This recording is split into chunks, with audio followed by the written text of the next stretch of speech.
ಆಯ್ ಅರೆ ಇವತ್ತಿನ ಸಮಾಜದಲ್ಲಿ ಜಲ್ಲಿ ನೋಡಿದರೋ ಎಲ್ಲರೂ ದುಡ್ಡು ಮಾರೋದು ಆಸ್ತಿ ಪಾಸ್ತಿ ಸೇರ್ಪಡೆ ಮಾರೋದು ಆಗಿದೆ. ದುಡ್ಡು ಇದ್ದರೆ ಜನ ಸಾಕೆ ಅಂತಾರೆ, ಆದರೆ ಅದು ಅಷ್ಟು ಸುಲಭ. ನಾಂಡಿ ನಾಂಡಿ ನಾವು ಭೂಮಿಗೆ ಬಂದಾಗ ಯಾರು ಕೂಡ ಆಸ್ತಿ ಒಪ್ಪಂದ ಮಾಡಿಕೊಂಡು ಬಂದಿಲ್ಲ. ದುಡ್ಡು ಮಾರಿದ್ರು ಕೊನೆಗೆ ಅದೆಲ್ಲಿಂದ ಕಿನ್ನು. ನಾನು ನನ್ನ ಗೆಳೆಯನ ಬಗ್ಗೆ ಹೇಳ್ತೀನಿ. ಅವನಿಗೆ ಹೆಚ್ಚೆಚ್ಚು ದುಡ್ಡು ಇರಲಿಲ್ಲ, ಆದರೆ ಅವನು ಯಾವಾಗಲೂ ಹೆಸರನ್ನು ಭರಿಸಿ ಬಾರಿದ. ಆತನ ಕಂಪ್ನಿನಲ್ಲಿ ಪ್ರೀತಿ ಸತ್ಯ ಮತ್ತು ಸಹಾನುಭೂತಿ ಇಪ್ಪು. ಅವನು ನನಗೆ ಹೇಳ್ತಾ, ಹೆಚ್ಚೆಚ್ಚು ದುಡ್ಡು ಕಡಿಮೆ ಸಂಬಂಧಗಳು ಇಲ್ಲ ಬಾಯಲ್ದಿ ಬೆನ್. ಪ್ರೀತಿ ಸ್ನೇಹ ಹಾಸ್ಯ ಅವುಗಳನ್ನ ಬಿಟ್ಟೋ ಜೀವನನೂ ಅಲ್ಲ.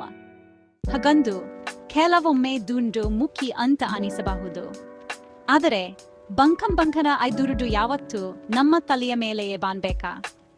ಬಚ್ಚಲು ತುಂಬಿದ ಮೇಲೆ